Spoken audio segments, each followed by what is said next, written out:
Buenas noches, hermanos. Muchas gracias por la invitación y por darme el privilegio de poder compartir con ustedes la palabra de nuestro Dios en esta noche. Qué bueno es el Señor que nos permite vivir a la sombra de su palabra y que nos ilumine en esta noche. Vamos a orar para entregar nuestras vidas y nuestras mentes a Dios. Padre, damos muchas gracias. Sabemos que es solo por la obra de tu Espíritu en nuestras vidas que podemos entender tu palabra y por la iluminación que tú nos das. Por eso rogamos porque nos asistas en este tiempo, que tú puedas iluminarnos con ella y transformarnos por medio de ella. También sabemos que tu palabra salva, transforma, santifica y suplicamos que eso hagas en esta hora. Pero también entendemos que es tu palabra bien entendida y expuesta, por eso ruego que tengas de mí misericordia y dame claridad para poder exponerla, de forma que todos podamos entenderla. Señor, dependemos de tu gracia y rogamos, imploramos tu sabiduría en esta noche. Te lo pedimos en Cristo Jesús. Amén. Voy a colocar esto un poquito más arriba, ¿se puede? Nosotros somos machos.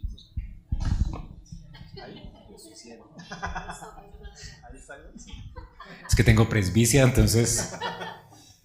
No es por lo grande. Sí. Ahí está bien, sí. Listo.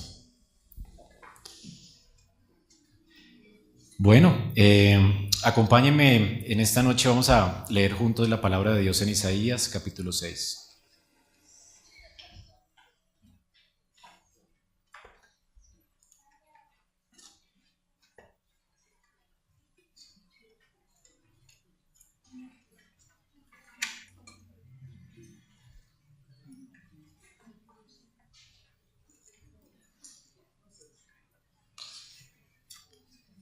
Y vamos a quedarnos allí en esta noche, Isaías capítulo 6. Creo que está muy duro, ¿cierto? Que yo hablo muy duro, me gusta gritar, entonces de pronto los aturdo. ¿Sí? ¿Está bien? Bueno.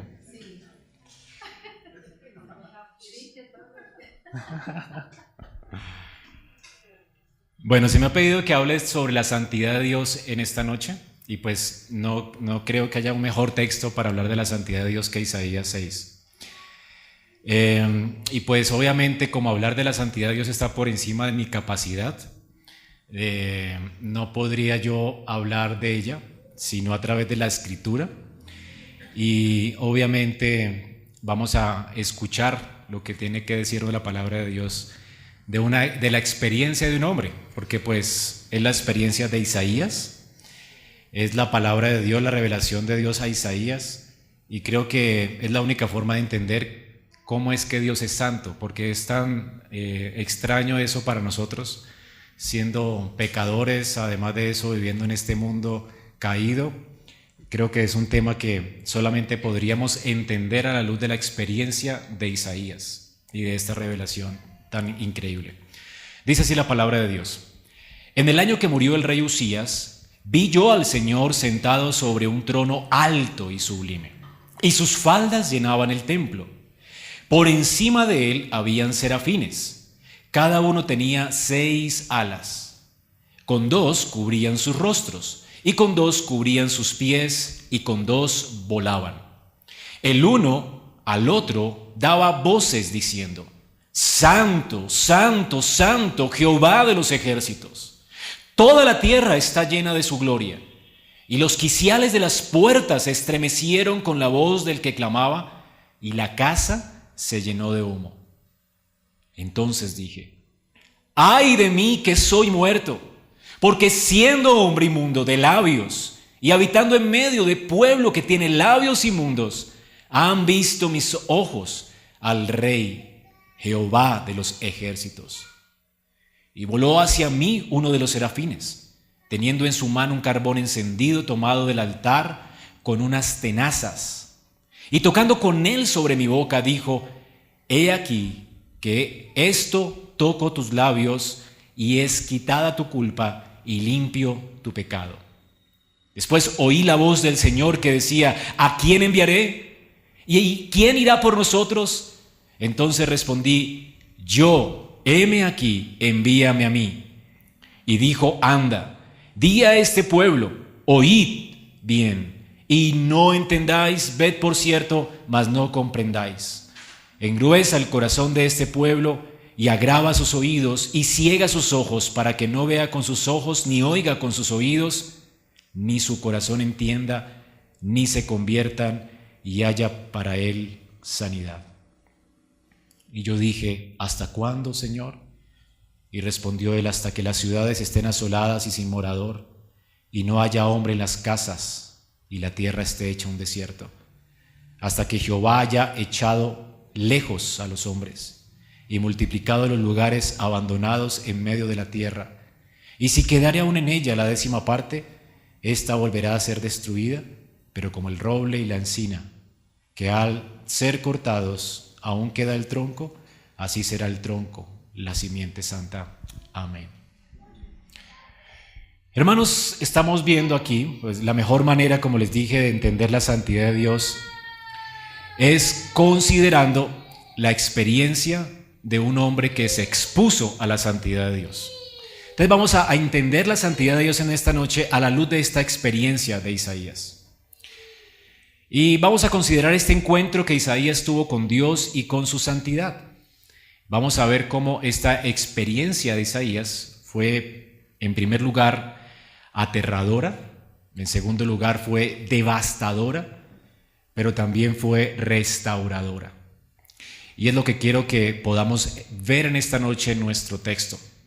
Así es que voy a dividir así, si usted toma notas o apuntes, cómo la santidad de Dios es aterradora, devastadora y restauradora. Luego de ver esas tres cosas, al final vamos a considerar cómo vamos a vivir a la luz de esa santidad de Dios, las implicaciones prácticas para nuestra vida. Quiero darles algo de contexto. Siempre es importante que cuando estudiemos la Escritura y leamos un texto como estos, entendamos qué estamos leyendo. Dice la Biblia que era el año que murió el rey Uzías. ¿Quién es Uzías? Recordemos que estamos ahora, cuando leemos Isaías, estamos viviendo en el tiempo después del reinado de Salomón. ¿Recuerden qué sucedió después del reinado de Salomón? Israel se dividió en el reino del norte y el reino del sur. El reino del norte era Israel, la capital era Samaria, y el reino del sur es el reino de Judá, y la capital era Jerusalén. Allí habían solo 2 tribus y las otras 10 estaban en el norte. Isaías es el profeta de Dios en el reino del sur. El reino del norte había sido ya invadido por algunas naciones paganas, ya se habían ido, estaban siendo deportados muchos de ellos. El reino de Judá, donde estaba ministrando Isaías, aún permanecía en pie y de hecho Uzías había sido uno de los mejores reyes de Israel. Se dice que después del rey David, Uzías era el rey. Es decir, todo Israel estaba feliz con este hombre. De hecho, fue uno de los reinados más prolongados en Israel, en Judá. Él reinó por 52 años. ¿Cuántos años reinó David? 40. Usted siempre lleva la cuenta, 40 reinó Saúl, 40 David y 40 Salomón. Es fácil, ¿verdad? Pero este hombre reinó 52 años. Imagínate, casi una generación completa. Desde niños habían visto a un siervo de Dios, al rey Uzías, reinar, y lo hizo bien. Dios siempre disciplinaba a los reyes cuando reinaban mal y los quitaba rápido del trono. Sin embargo, Uzías estaba allí porque había sido fiel de muchas formas al Señor. Ahora, Isaías era un profeta en el reinado de Uzías. Isaías creció en este reinado. Creció viendo el ejemplo de un rey que vivía para honrar al Señor. Era un hombre ejemplar. Después de David y Salomón, entonces, este hombre era alguien increíble. Segunda de Crónicas 26 es el contexto de lo que está sucediendo acá. Dice que él hizo lo recto ante los ojos de Jehová, conforme a todas las cosas que había hecho Amasías su padre, y persistió en buscar a Dios en los días de Zacarías, Él era un hombre entendido en visiones de Dios y en estos días que buscó a Jehová, Él le prosperó. Le prosperó al punto de que Dios extendió la tierra de Judá, extendió la tierra de Judá. Ahora le prosperó al punto también de que la economía de Israel era muy próspera. Cada vez que un rey hacía algo bueno para Dios y vivía para la gloria de Dios, Israel prosperaba no solamente políticamente, sino económicamente. Era una forma visible de ver que ellos estaban andando en la voluntad de Dios, porque Dios les había prometido esto. Y de esta forma Dios les está enseñando que por medio de una cabeza federal representativa, por medio de la obediencia de esa cabeza, ellos serían bendecidos. Y esto les ayudaba a ellos a entender que había una cabeza federal mayor y a esperar a Cristo, el Mesías. Es a través del Mesías que nosotros vamos a heredar todas las bendiciones del reino de Dios. Y no son solamente bendiciones espirituales, sino físicas. No sé usted, pero yo estoy esperando eso, ¿verdad? Cielos nuevos, tierra nueva, donde mora la justicia. Eso es lo que Cristo ha ganado para nosotros. Así que las lágrimas un día se van a acabar, ¿verdad? Porque ya alguien obediente, perfectamente obediente a Dios, ya está sentado en el trono de David para siempre. Así que los reyes de Israel eran como un prototipo del Mesías venidero. Así que un rey se portaba bien, era un buen tipo del Mesías y Dios prosperaba a Israel como una figura, un tipo, una sombra del reino que habría de venir. Así que nosotros no estamos esperando hoy riquezas si nos portamos bien, ¿verdad? Porque la enseñanza tenía que ver con un rey, una cabeza federal representativa que nos bendeciría eternamente en un reino futuro. Así que las promesas nuestras, todas en el Nuevo Testamento, tienen que ver con el futuro, con el reino de Cristo en el futuro. Aquí son las lágrimas, aquí nuestro peregrinaje, este es el desierto, pero ya alguien obediente venció en la cruz y ganó para nosotros un lugar en la eternidad. Qué increíble, ¿verdad? Ahora, hermanos, Uzías pues es una figura de Cristo. Este hombre era un hombre ejemplar y fue un hombre ejemplar para Isaías. Isaías era profeta, él se crió como parte de los profetas, era alguien de la nobleza, era un hombre muy respetado en Israel, distinguido en Israel. Además de eso era cronista. La Biblia nos dice en 2 de Crónicas 26-22, los demás hechos de Uzías, hablando del rey, dice, los primeros y los postreros fueron escritos por el profeta Isaías, hijo de Amós. O sea que Isaías era alguien que llevaba los registros históricos de todo lo que Uzías hacía. Era un cronista de un rey. Los reyes siempre tenían personas que escribían sus historias, lo que ellos hacían. Y Isaías hacía esto en Israel, ¿ok? En Judá. Así que además de ser profeta, él era un cronista del rey. Así que si había alguien que conocía perfectamente al rey Uzías, ¿quién era? Isaías. Él sabía toda la historia de Uzías. Se la sabía completa, él escribió sobre la historia de este hombre. Ahora, cuando Uzías muere, y la forma en que muere, esto impacta a Isaías. Lo impactó de tal forma que él está buscando el rostro de Dios en el templo, y él está conectando la muerte, o sea, lo que le sucedió a Uzías y su encuentro con Dios. Esto para él fue como dicen hoy, un punto de quiebre en la vida de él. Es decir, este hombre estaba acostumbrado a ver a este rey reinando y sin embargo, este rey un día, en 2 de Crónicas 26 nos cuenta la historia, entró al templo de Dios. Dice que él cuando era fuerte, el corazón de Uzías se enalteció para su ruina. Normalmente los tropiezos de los reyes siempre vienen cuando son muy adultos. Entonces, el que piense que está firme, mire que no caiga. A veces pensamos que uno va envejeciendo y va cogiendo experiencia, ¿verdad? Pero uno va envejeciendo y como que se vuelve más terco. Y uno necesita crecer más en humildad en la medida en que se hace más viejo. Y Uzías, pues no es un ejemplo de alguien que llegó a la vejez y fue alguien humilde, sino se ensoberbeció en su corazón después de que Dios le había bendecido y se rebeló contra Jehová su Dios, dice el texto. Esto está en Crónicas 26-16. Dice que entrando él en el templo de Jehová, entró para quemar incienso en el altar del incienso. Y entró tras él el sacerdote Azarías y con él 80 sacerdotes de Jehová. Los sacerdotes habían sido puestos por Dios para defender el lugar de Dios. Era como el papel que tenía Adán en el jardín de Edén. El papel de Adán era defender el jardín de todo lo que lo profanara. Okay, así que se presentó una serpiente, Adán, ¿qué debió hacer? Matarla. Bueno, a los sacerdotes de Israel se les dio esta misma tarea. ¿Qué tenían que hacer ellos con la espada? ¿Cómo tenían que usarla? ¿Verdad? Tenían que matar a aquel que profanara o intentara profanar el lugar santo de Jehová.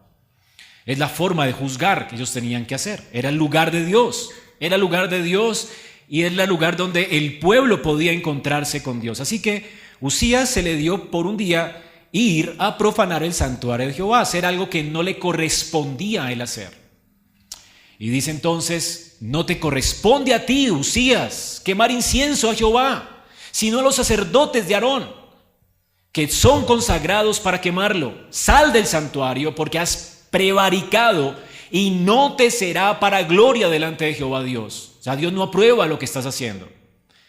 Él podía tener excusas, no, pero es que yo amo a Dios, yo quiero estar allí, yo quiero quemarle incienso, y además soy el rey. No importa, Uzías, profanaste el lugar de Dios. Dios es santo. Si tú te quieres acercar a Dios, el pueblo tenía que entender que solamente era en los términos de Dios. Nadie puede acercarse a Dios sino como Dios ha ordenado.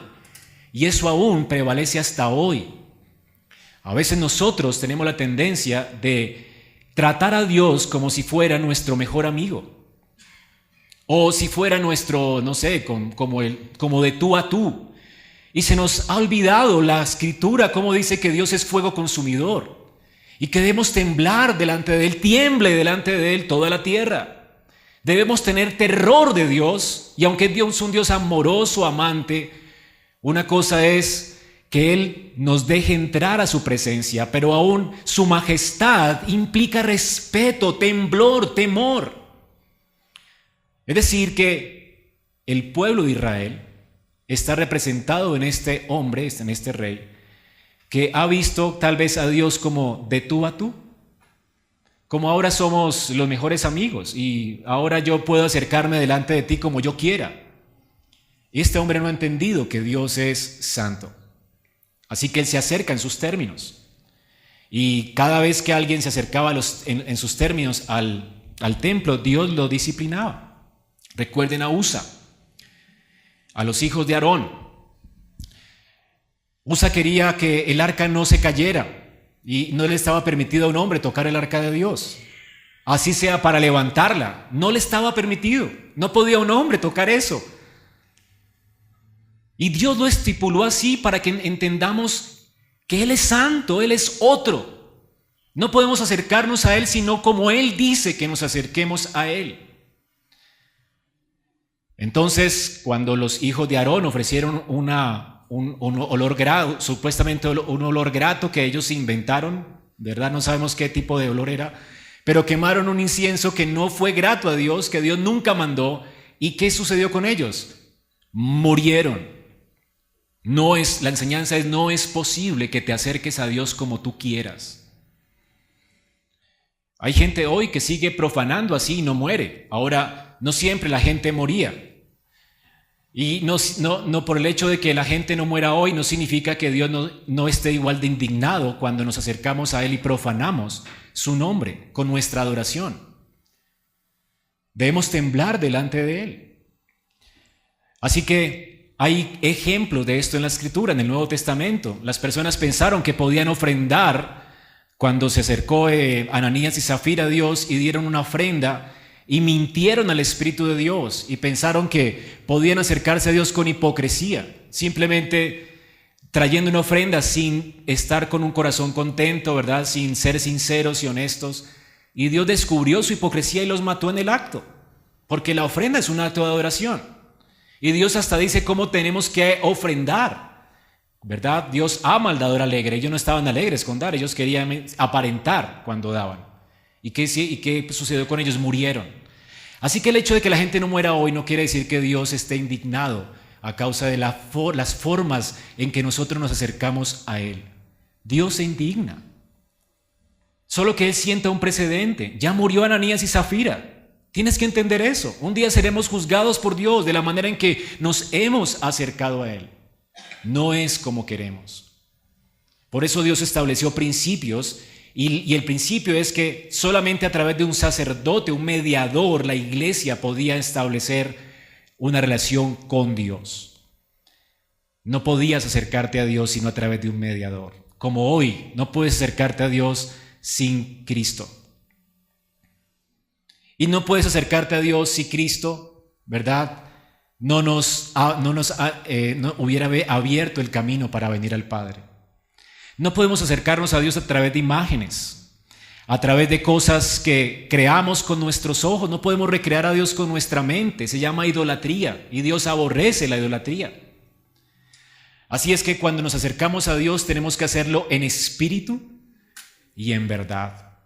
Dios es espíritu y es necesario que los que se acercan a Él le adoremos en espíritu y en verdad. No necesitamos un templo, pero sí para venir a Él necesitamos adorarlo en verdad, es decir, como Él nos ha dicho. No nos inventamos la forma en que adoramos en la iglesia. Por eso cuando venimos al culto público, ¿verdad?, la gente piensa que la forma de estar en la iglesia es simplemente venir y ver un show o algo así. Y no viene con el ánimo de adorar a Dios en espíritu y verdad. La Biblia dice que todos cantemos a viva voz. La alabanza en el cielo es el ejemplo para que la iglesia hoy cante.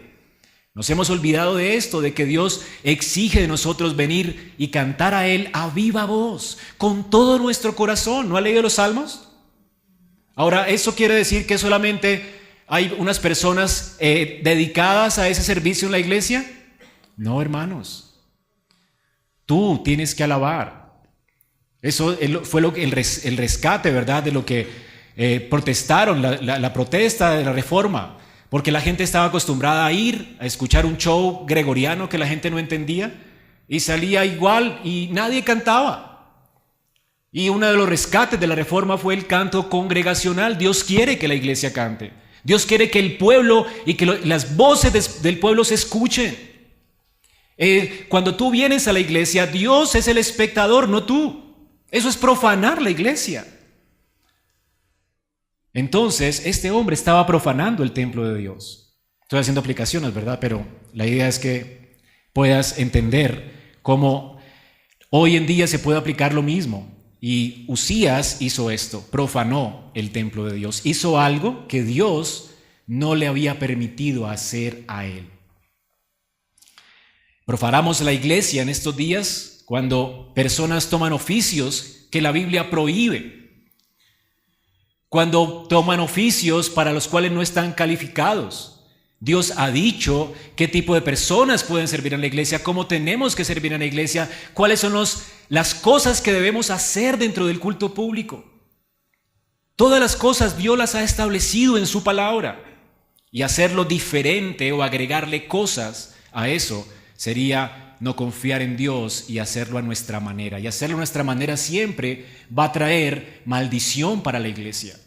Aunque las iglesias crezcan, aunque el pueblo de Israel era próspero, no quería decir que Dios estaba contento con el pueblo de Israel. Y por eso Dios envió a Isaías. Isaías por 6 capítulos ha estado proclamando juicios y ayes sobre Israel. A causa de que Israel ha tomado el nombre de Dios como algo liviano. Así como Uzías, como si pudiera acercarnos a Él y diera un por sentado a Dios. Ahora ustedes pueden imaginar entonces la consternación para Isaías, el rey de Israel, el ejemplo a seguir y tal vez decepción para él, ¿verdad? Porque no solamente él estaba proclamando juicio sobre el pueblo, pero ahora también el rey a quien él tanto admiraba, el rey que era como el ejemplo a seguir para él, también estaba haciendo lo que se le daba la gana en Israel y no respetó el nombre de Dios. Y cuando entró a ese templo salió de allí leproso y luego fue excomulgado y dejó de ser rey y murió en el exilio. Dios lo excomulgó, lo cortó para que todo Israel entienda que es en sus términos y lo grave que es tomar en poco el nombre de Jehová. Pero todo el pueblo estaba en la misma sintonía. El corazón de Israel se había engrosado para con Dios. Y a pesar de los ayes de Isaías, a pesar de que Isaías les predicaba a ellos, ellos no se convertían. Imagínate esto.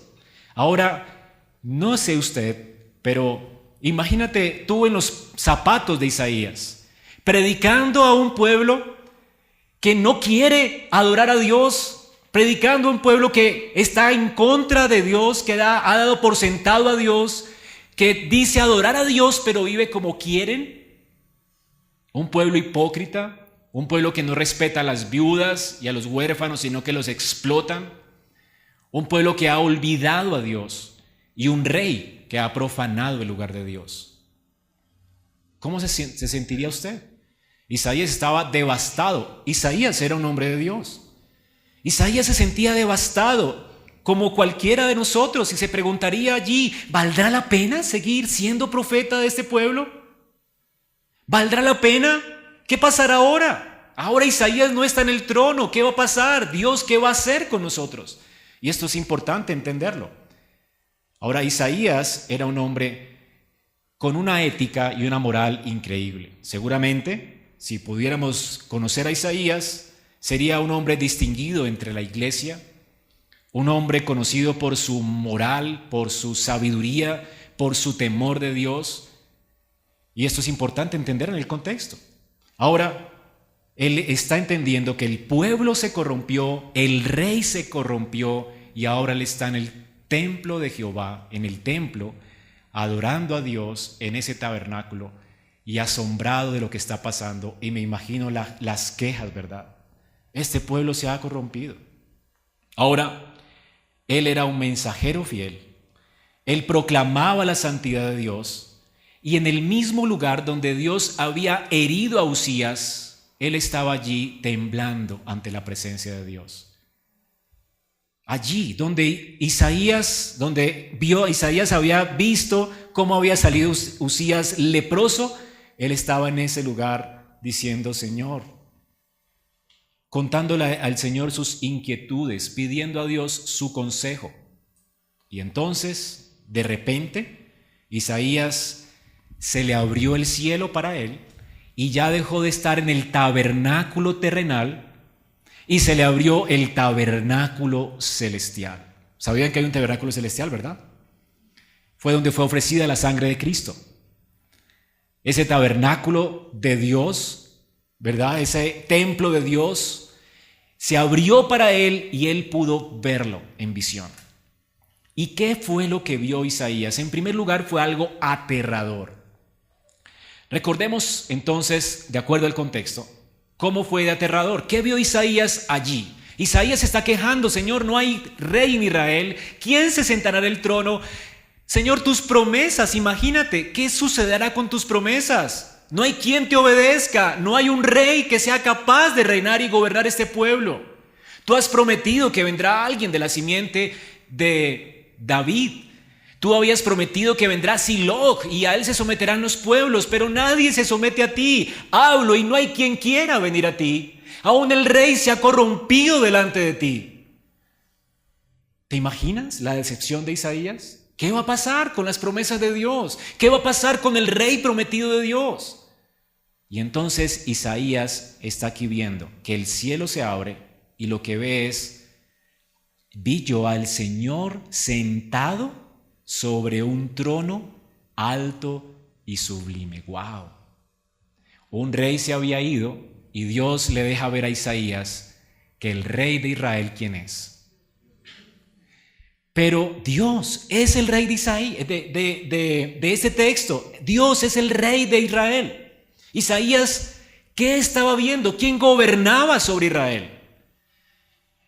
Y lo que explica Juan 12, 36 al 41, subráyalo en su Biblia, porque esto es lo que vio Isaías. No solamente vio a Dios, él vio al Hijo de Dios. Juan 12, 36. Jesús está hablando aquí a Israel. Cuando Jesús está conversando con Israel, Israel también había engrosado su corazón, igual que el pueblo que gobernaba Isaías. Y Jesús está a punto de irse y de abandonarlos y dejarlos en sus pecados. Israel va a ser destruida en el año 70 a causa de que Cristo fue menospreciado y el corazón del pueblo se engrosó. Y si notan, al final de ese capítulo dice que Jesús salió de allí y no lo vieron más, se ocultó de ellos. Y esa palabra "se ocultó de ellos" es juicio. El juicio vendría sobre ellos, ya Jesús no pronunciaría más palabras para ellos, no habría más profecía para ellos. Ahora Jesús se dedicaría a los 12 apóstoles, ¿ok? Y vendría el juicio sobre Israel en el año 70. Esto es lo que pasaría. Dios ya le dio, la paciencia de Dios llegaba hasta un colmo. La paciencia de Dios en el tiempo de Isaías llegó hasta un colmo. Es lo que acabamos de leer. Dios le dice a Isaías, ¿verdad? ¿A dónde iré? Envíame a mí, Isaías. Yo te voy a enviar a un pueblo que nunca va a entender. El corazón de este pueblo se va a engrosar con tu predicación. Tu iglesia nunca se va a llenar. Todos se van a ir. Todos se van a perder. Pero yo voy a dejar un remanente, Isaías. Un remanente. Y de ese remanente saldrá el tronco de Isaí, Jesús. Y Isaías es el evangelio del Antiguo Testamento. Isaías puede ver en ese trono, está anticipando que Cristo va a sentarse en el trono de Dios. Cristo está gobernando ya. Él es el rey. Y Él va a venir a reinar sobre su pueblo y a salvar un remanente. Así que Isaías es consolado con esta visión. Dice Jesús que Isaías dijo esto cuando vio su gloria y habló acerca de Él. ¿De quién estaba viendo Isaías? A Jesús, preencarnado. Antes de la encarnación, Isaías está viendo a Cristo. Hermanos, Cristo es Dios. Jesucristo, cuando vino a esta tierra, nunca dejó de ser Dios. Cuando vimos a Jesús, vimos a un hombre completamente hombre, pero en ese hombre estaba también la gloria de Dios, Dios en carne. Él es 100% Dios y 100% hombre. Cristo nunca dejó de ser Dios. Por eso Juan dice en su evangelio, vimos su gloria, gloria como la del unigénito del Padre, lleno de gracia y de verdad. El Verbo se hizo carne y puso su tabernáculo, su morada entre nosotros. Cuando veías a Cristo, era lo mismo que veía Israel cuando entraba al tabernáculo de reunión. Ese tabernáculo era una carpa física, pero en esa carpa física había una columna de fuego. Y en esa columna de fuego estaba Jehová habitando en medio de Israel. Cuando tú veías a Cristo, estabas viendo ya en un tabernáculo, una carpa, estabas viendo a un hombre y la gloria de Jehová, Jehová mismo, estaba en él. Él es Jehová con nosotros. Fue el nombre que escogió Dios para él, Emmanuel, que significa Dios con nosotros. Jesucristo es Dios. Así que cuando Cristo, antes de que Él se encarnara, Él era preexistente. Y no había forma de que tú pudieras conocer a Dios si hubieras vivido en el tiempo de Israel, además de Cristo. La Biblia dice, no hay otro nombre dado a los hombres en quien podamos ser salvos. Es Jesucristo quien da a conocer a Dios. Él es la exégesis del Padre. Siempre que Israel conoció a Dios, estaba viendo al Hijo preencarnado. Cuando Jacob peleó con el ángel de Jehová, él se postró y dijo, mis ojos han visto a Jehová, he peleado con Dios y he vencido. Hermanos, ¿con quién peleó Jacob? Con Cristo, preencarnado, con el Hijo de Dios. Así que el Hijo de Dios siempre aparecía en el Antiguo Testamento. Fue el Hijo de Dios quien alimentó a Israel mientras peregrinaba. Fue el Hijo de Dios quien estaba encima de esa roca, el ángel de Jehová, alimentando, haciendo que el agua brotara de esa roca. Jesús se refiere a él como que Israel vio su gloria, siempre la vio. Los judíos del tiempo de Jesús fueron ciegos a la interpretación de la Escritura. Ellos torcieron la Biblia para su propia perdición y Jesús los corrige. Y Jesús les dice, ¿cómo es posible que ustedes están ahora asustados? ¿Acaso no leyeron que toda la Biblia habla de mí cuando estaba camino de Emaús? ¿Se acuerdan? Toda la escritura habla de Él. Él fue el que se apareció a Israel todo el tiempo. Él acompañó a Israel en las peregrinaciones. Él era la gloria de Jehová que reposaba sobre el templo. Y Él es aquel quien estaba sentado en ese trono. Dice, el mismo Jesús a quien Isaías vio fue a mí. Así que Isaías estaba contemplando a Jesús. ¿Y quién es Jesús sino el Rey? Fue el Rey prometido por Dios desde Génesis 3:15. La simiente de la mujer que vendría a acabar con el pecado y a reinar para siempre. Fue el Rey prometido a David. Así que mientras Isaías está viendo las circunstancias presentes, cómo todo se está desmoronando para él, mientras él presenta su queja delante de Dios, Dios le dice, nada se ha acabado, Isaías, todo lo tengo planeado. El corazón de este pueblo se va a engrosar porque es mi propósito. De hecho, ellos entregarán al Rey de Gloria. Este pueblo me va a desechar. Este pueblo me va a llevar a la cruz. Y Isaías ve la cruz anticipadamente en Isaías 53. Él será desechado de los hombres, cortado de los hombres, herido de Dios y abatido. Esconderán de él el rostro. Isaías puede anticipar que el engrosamiento de Israel tiene un propósito y es la salvación de los hombres. Qué glorioso, ¿no?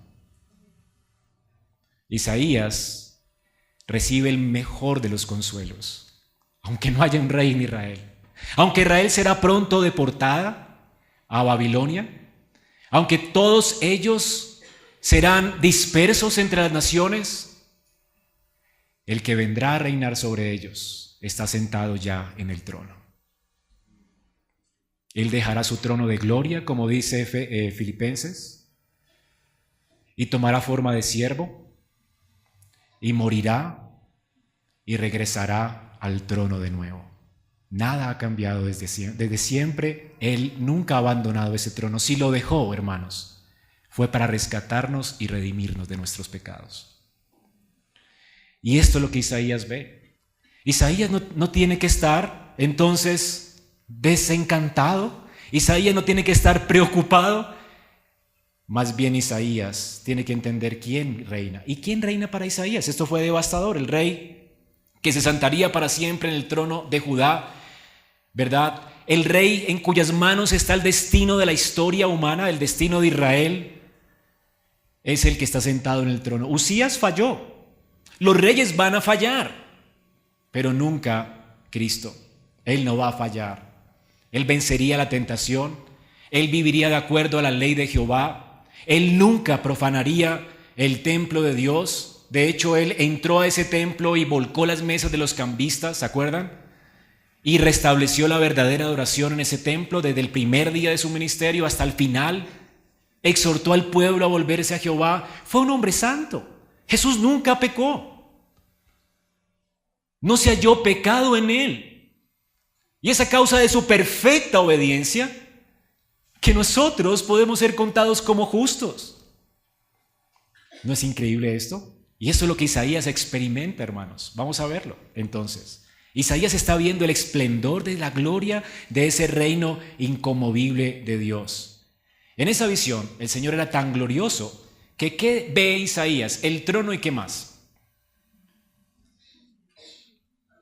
Ni siquiera alcanza a ver a la persona. Él ve el ruedo de la falda de la persona. Qué terrible, ¿verdad? Visión. Imagínate tú esperando que ¿quién gobierna sobre nosotros? Y de repente se abre el cielo para ti y lo que ves es un trono, y en ese trono lo único que alcanzas a ver es el ruedo de alguien que está sentado en ese trono. Ni siquiera puede ver a la persona, pero ve la gloria de esa persona. Ve el ruedo de las faldas de esa persona. La Biblia dice que el cielo es el trono de Jehová y la tierra el estrado de sus pies. Por eso es que Isaías no ve ni el trono ni el cetro. Así de grande es Jehová, hermanos. No hay nada que se pueda comparar con él. El rey que tenemos, hermanos, es un rey soberano, es un rey impresionantemente glorioso que no se compara con nadie. El trono de Dios, hermanos, dice aquí que estaba rodeado de seres de fuego, serafines. ¿Sabes qué es un serafín en comparación nuestra? Bueno, son seres espirituales, pero son como seres de fuego. Un solo serafín podría fulminar el mundo entero. Imagínate esos seres tan poderosos rodeando ese trono. Ahora, seres tan poderosos que podrían, uno, acabar con todo esto, seres de fuego, están rodeando ese trono y no pueden siquiera mirarlo.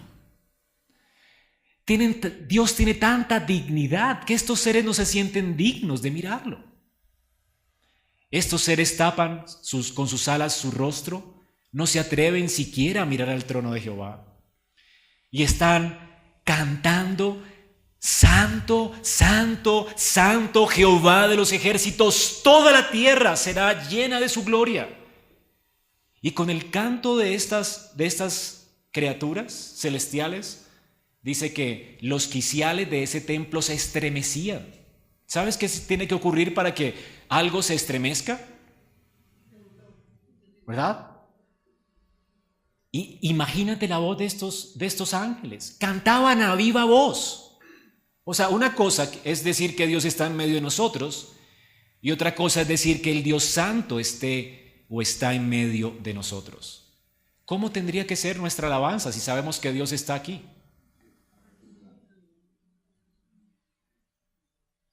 Y no con la voz de una orquesta. De hecho, no necesitaríamos parlantes para adorar a Dios, si ustedes entendieran que Dios está aquí. Lo que más me estremece mi corazón es ver el pueblo de Dios alabando a viva voz. Cuando esas voces suenan, el corazón de uno se estremece porque es un anticipo a la gloria. Escuchar música, para mí me gusta la música. Ir a escuchar una banda de rock me gusta, qué bonito, suena chévere, una sinfónica. Pero nada comparable con las voces del pueblo de Dios. Cuando esto sucede en una iglesia, cuando hay respeto y reverencia por ese Dios, como hablaba el hermano ahora, cuando todas esas voces se juntan y suenan como un estruendo, declarando la grandeza del Rey de Gloria. Hermanos, esto es digno de Él. Alguien dice que alabar a Dios con un murmullo es un perjurio en la casa de Dios. No es digno de Dios que vengamos a su casa a ser espectadores y que no vengamos a su casa a adorarlo a viva voz. El canto de estos serafines era tan estruendoso que todo el templo se estremeció, la casa se llenó de humo, es decir, grato aroma a Dios. Esto es agradable delante de Dios. ¿Ven qué gloriosa es esta visión? ¿Y qué aterradora es? Bueno, no solamente fue aterradora, fue devastadora. ¿Qué sucede cuando tú te encuentras con un Dios así? Con este único Dios verdadero. ¿Qué sucede? Antes de la experiencia de Isaías, él que había dicho todo el tiempo: ¡ay, ay, ay! Versículo 5, versículo 21, 5:21, ¡ay de los sabios! Versículo 22, ¡ay de los que son valientes para beber vino! ¡Ay de los borrachos! ¡Ay, ay!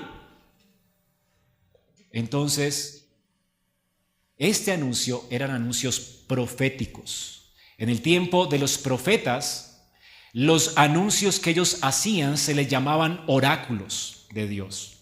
Es decir, no se lo inventaban ellos, eran oráculos, eran voceros de Dios. La tarea de un profeta era traer el mensaje de Dios como Dios lo había dado, no lo podían cambiar. Y cuando ellos pronunciaban ay, quería decir que el mensaje que traían era juicio para el pueblo. Cuando Jesús estaba en medio de los fariseos y comenzó a decir: ay de ustedes, él estaba actuando como profeta y estaba dando un oráculo, un mensaje de parte de Dios. ¿Qué mensaje era este? No era un buen mensaje. Ellos iban a morir. Literalmente lo que significa esto es: lo que les espera a ustedes es la muerte. Y literalmente Israel se acabó en el 70. Fue su ciudad incendiada, nunca más se ha levantado, ni se levantarán. ni se ha construido un templo allí para que no se engañen, porque ya no se encuentra Dios en ese templo. Ir a orar en ese templo hoy en día sería profanar el nombre de Cristo, quien dijo que el que ore a mí en mi nombre será oído por Dios, no en un muro. ¿Entienden? ¿Quién es el templo?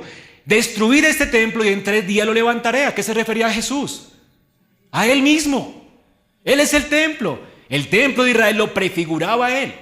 Así que si amamos más a las sombras que a lo real, estaríamos profanando el nombre de Cristo. A mí me asombra ver gente orando en el templo pensando que Dios los va a oír y gastando viajes tan caros. Hermanos, no tienes que ir a Israel para hablar con Dios. Cristo vino y de Él dijo: todo el que orare en mi nombre, yo lo oiré. No necesitas la Virgen María, no necesitas el templo, no necesitas un intercesor. Hay un solo intercesor, un solo mediador entre Dios y los hombres, y este es Jesucristo, hombre. ¿Habrá otro que pueda interceder por nosotros? ¿Habrá un camino aparte por el cual tú puedas encontrarte con Dios? Esto es pagano, hermano, se llama paganismo. Pensar que otro puede mediar por ti es menospreciar al Rey de Gloria. ¿Entiendes eso? Así que si tienes ahorros para ir a Israel y conocer, qué bueno, pero en ese templo no está Jehová. Ay, Cabot, la gloria de Dios se fue de Israel desde el año en que el Señor pronunció los ay. No hay gloria allí. Toda la gloria reposa sobre el Hijo de Dios. El Espíritu de Dios está sobre Él sin medida. Si has de ser tú bendecido por Dios, solamente es por medio de Cristo y solo por Él. Él es el que reparte el Espíritu. Por eso el Espíritu en el Nuevo Testamento se llama el Espíritu de Cristo. Dice Corintios que Él es el segundo Adán. Él es Espíritu que da vida. Y dice que Cristo es el Espíritu vivificante. Él derrama el Espíritu sobre la iglesia y no hay bendición aparte de Él. Entonces, Isaías está contemplando esto. Ayes, siempre ayes antes de la visión. ¿Qué sucede ahora, hermanos? Bueno, cuando traía bendición el profeta decía: bienaventurados ustedes. ¿Se acuerdan que Jesús lo primero que hizo al comenzar su ministerio fue esto? En el monte, las bienaventuranzas. ¿Qué profecía era esta? Ya no estaba en el paganismo de Israel, estaba fuera de ese paganismo. Estaba con sus seguidores, con sus discípulos. ¿Y qué le decía a los discípulos que estaban poniendo su confianza en Él? Bienaventurados los pobres de espíritu, porque ellos verán el reino de los cielos. Bienaventurados los que lloran, ¿se acuerdan? Cuando una buena noticia era buena noticia para alguien, comenzaba con bienaventurados. Un oráculo bueno, qué rico escucharlo, ¿verdad? Pero cuando un oráculo comenzaba con ay, esto es que Dios viene con juicio. Viene con juicio. Ahora Isaías sabía que Dios venía con juicio sobre Israel. Todo el tiempo estaba proclamando ayes sobre ellos. El piadoso Isaías estaba allí diciendo: ay de ustedes borrachos, ay de ustedes adúlteros, ay de ustedes pueblo de Israel, ay.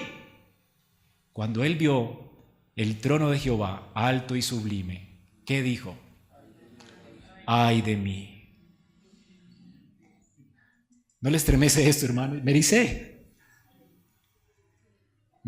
hermano, es increíble. Esta es la santidad de Dios. ¿Quieres entender la santidad de Dios? Hay gente loca que dice que se ha tomado un tinto con Jesús y todavía está viva.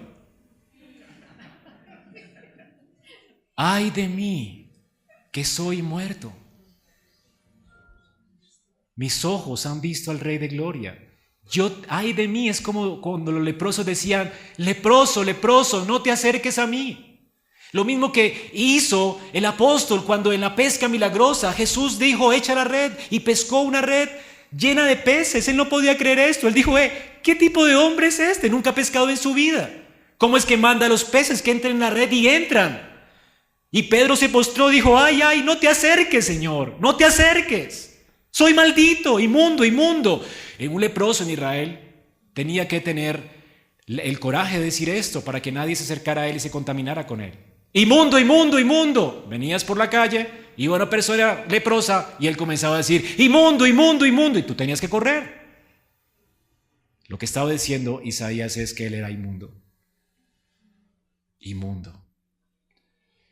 Si en la iglesia todos conocieran la santidad de Dios, si en la iglesia todos tuvieran esta experiencia de conocer realmente a un Dios santo, no habrían personas que se la creyeran en la iglesia.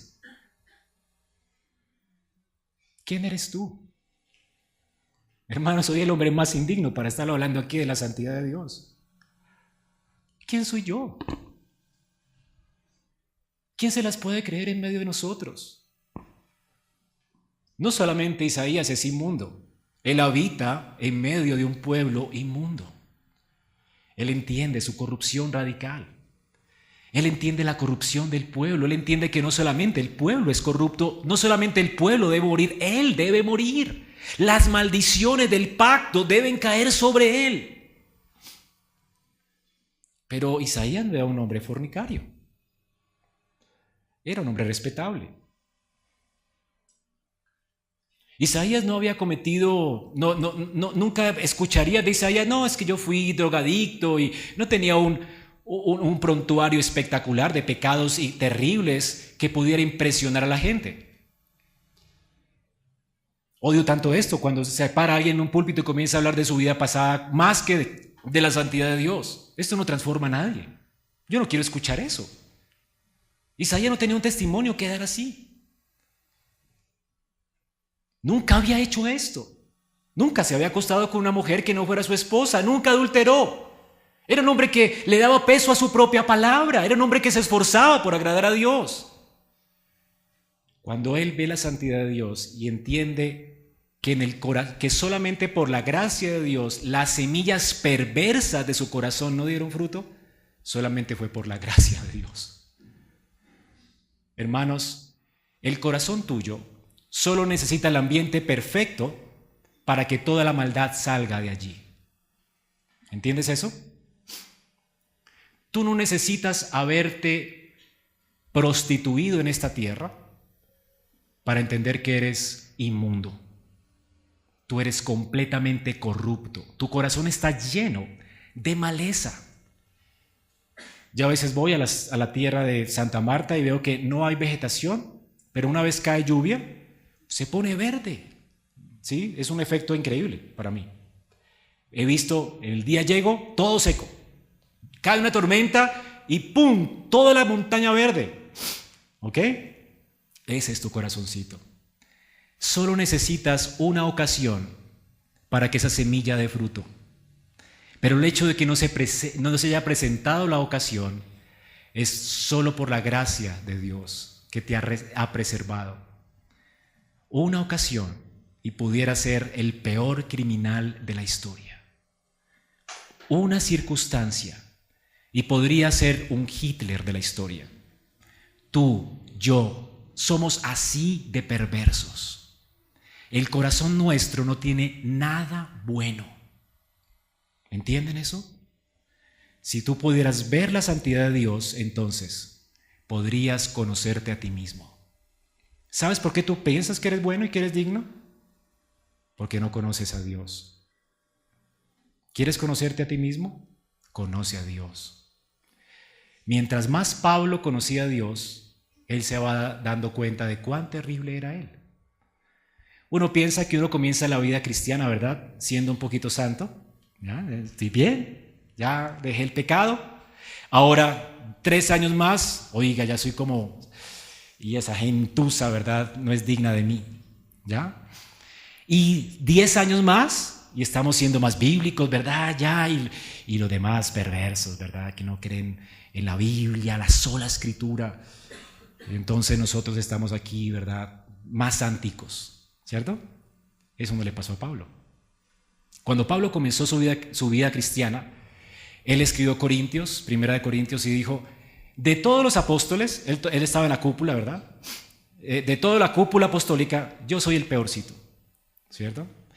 Mientras más se acercaba a la santidad de Dios, ¿verdad? Escribió la carta a los Efesios y dice, entre todos los cristianos, yo soy el peor, ¿sí? cuando ya estaba anciano a punto de morir, escribe a Timoteo su última carta. Dice: Timoteo, de todos los hombres, yo soy el más perverso. ¿Entiendes? Por eso Pablo decía: no soy digno. ¿Qué dignidad tengo siquiera para negarle a alguien un saludo? O para negarle a alguien el evangelio, o para no perdonar a alguien. Soy deudor de todos los hombres. ¿Entiendes cómo la santidad de Dios cambia tu vida? Eso cambió la vida de Isaías. ¿Qué sucede entonces si te sientes así de devastado? ¿Notan cómo la santidad de Dios te sientes devastado por ella? Tú puedes ver tu propia naturaleza perversa y malvada. Él se vio como un hombre miserable, digno de muerte. Él tuvo un entendimiento nuevo de su pecaminosidad. Pertenezco a un pueblo de labios inmundos. Si mirares a los pecados, dice el salmista, ¿quién podrá mantenerse en pie? Isaías está devastado, pero también cuando nos encontramos con Dios, gracias a Él, en Cristo hay consolación y restauración. No solamente la experiencia de conocer la santidad de Dios es aterradora, pero también devastadora, pero también restauradora. ¡Qué tierno es Dios! Que cuando nos muestra su gloria quiere venir a restaurarnos. Él no quiere que estemos devastados. Él nos consuela con Cristo. ¿Cómo Él es consolado con Cristo? Este hombre entiende que tiene que morir y coge un ángel las tenazas del altar. ¿Y qué altar está hablando allí? ¿Qué se hacía en ese altar?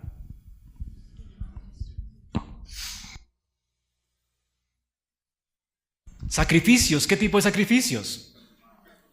Holocaustos. ¿Y para qué eran los holocaustos? Para el perdón de los pecados. Tú pecaste, tú tienes que morir. Colocabas tu mano en un cordero. Así que tú no morías, el cordero iba a morir por ti.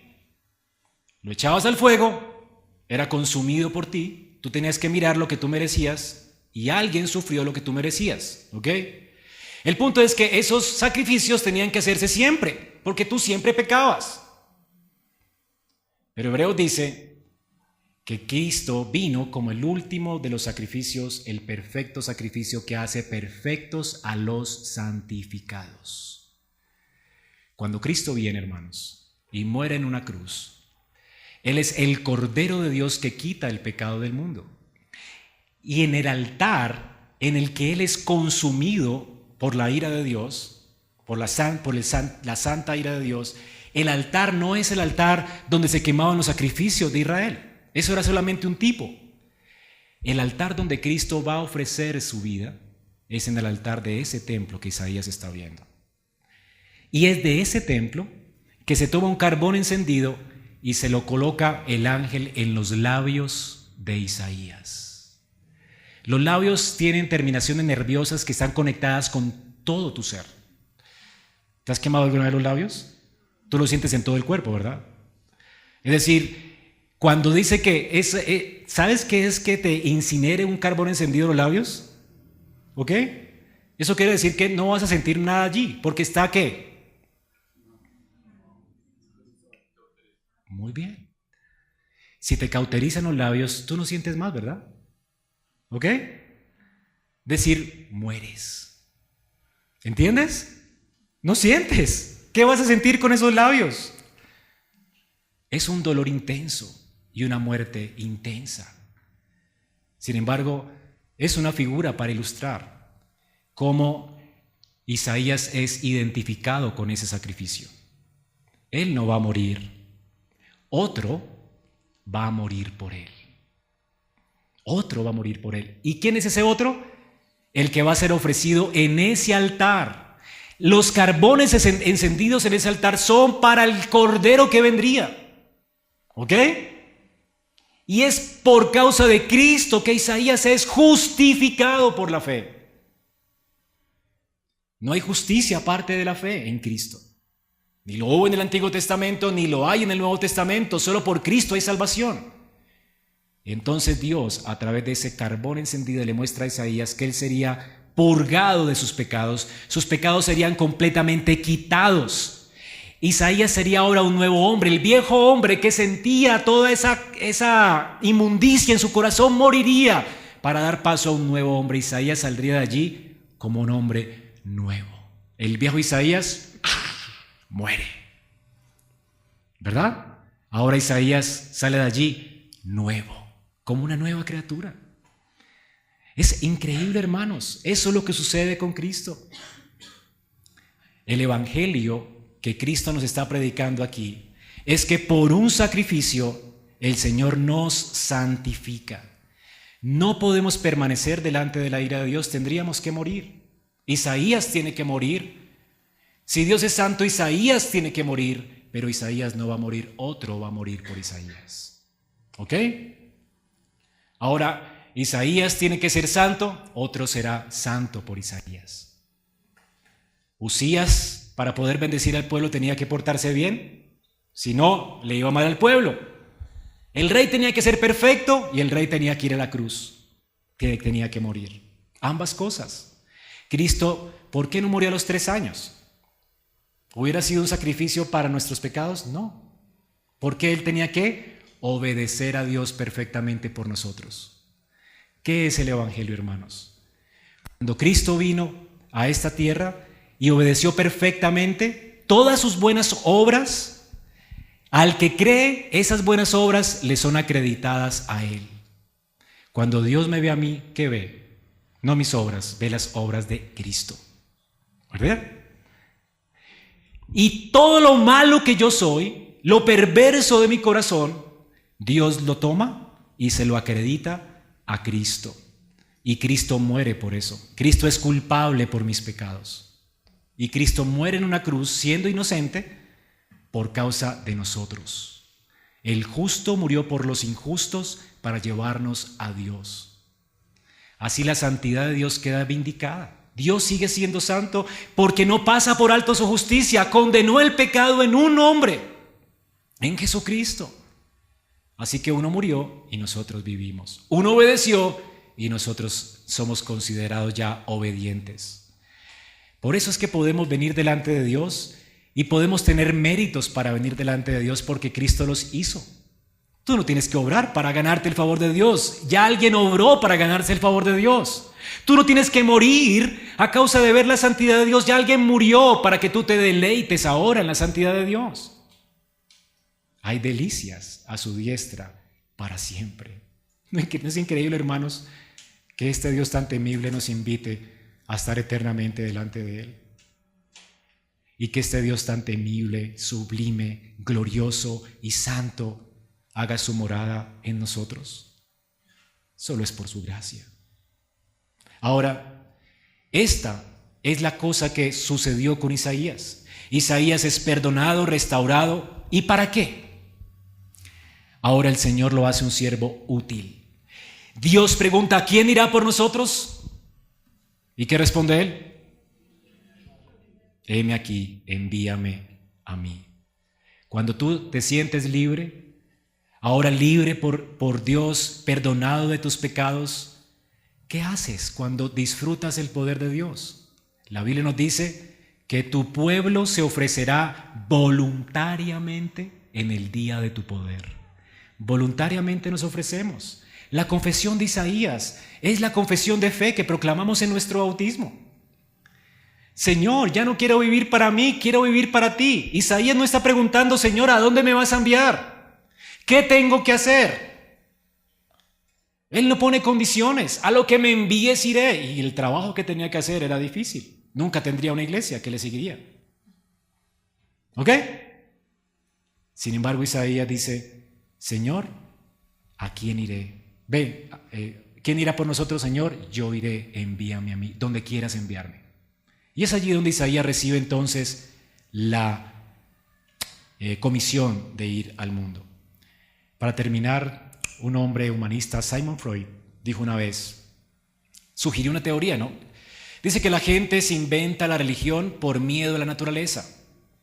Como los hombres se sienten amenazados por inundaciones, terremotos, por las enfermedades, entonces, dice él, inventamos un Dios que tiene poder sobre estas cosas, Un Dios que es personal, con el que tú puedes hablar, con el que puedes negociar y que te puede proteger de estas fuerzas temibles a las que les tememos. Entonces podemos rogarle para que nos proteja de los terremotos, negociar para que nos proteja de las inundaciones y traerle ofrendas para que nos sane de un cáncer. Así que él, en su teoría, que nosotros inventamos a Dios para que Él nos ayude a lidiar con estas cosas que nosotros nos parecen terribles. ¿Ok? Y esa es la religión de Freud, de muchas iglesias. La religión de hoy, la gente se ha inventado un Dios para librarlos de cosas terribles. La iglesia se llena, Señor, ese Dios, ¿verdad? Le temo al cáncer, que no me dé el cáncer, y siembran para que no les dé el cáncer, para que no caigan en pobreza, y para que no sé qué, y para que les vaya bien, porque le tienen temor.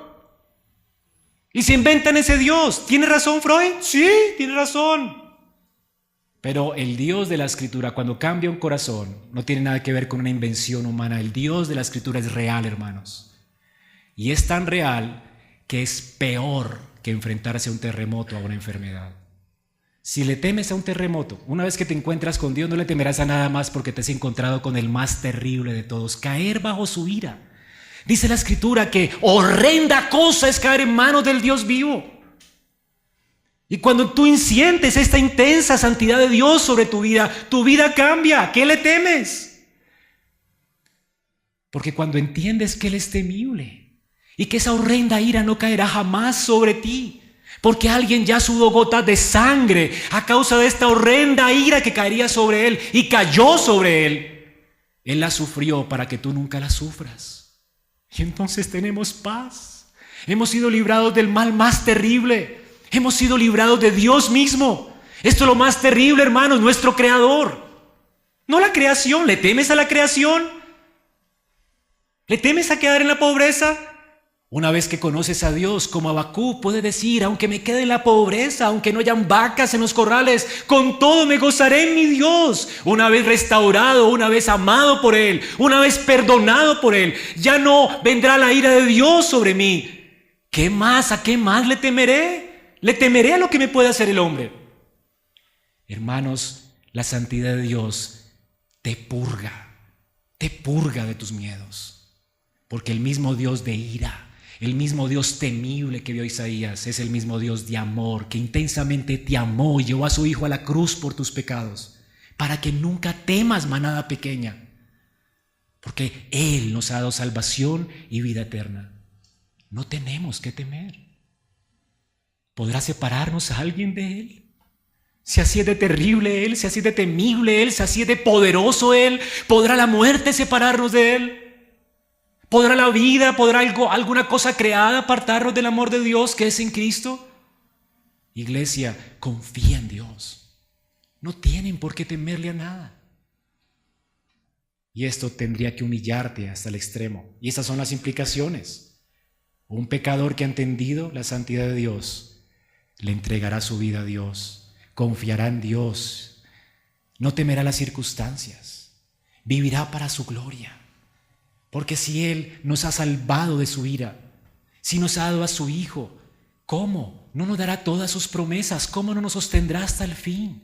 ¿Cómo no nos llevará a su gloria, a deleitarnos por siempre en Él? ¿Cómo? ¿Entiende la santidad de Dios? No te la podría explicar de otra forma. Dios es otro. Esto es lo que significa ser santo. Él es otro. Alguien de otra clase.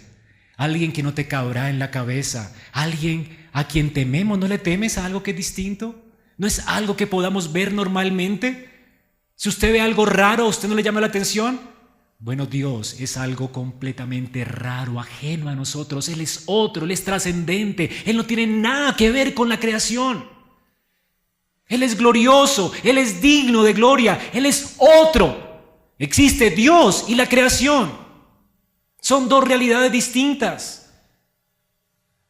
Tendrías pues que estar asustado, porque esto es conocer que Dios es santo. Tendrías que temblar delante de Él. Acercarte a Él con reverencia, adorarle a Él a viva voz, temblar cuando Él te llama a adorarle y hacerlo como Él dice que lo hagas. No te inventes un Dios Papá Noel. No te inventes un Dios al cual la gente no tiene que temerle. Dios es temible. Él es Rey grande sobre toda la tierra. Oremos.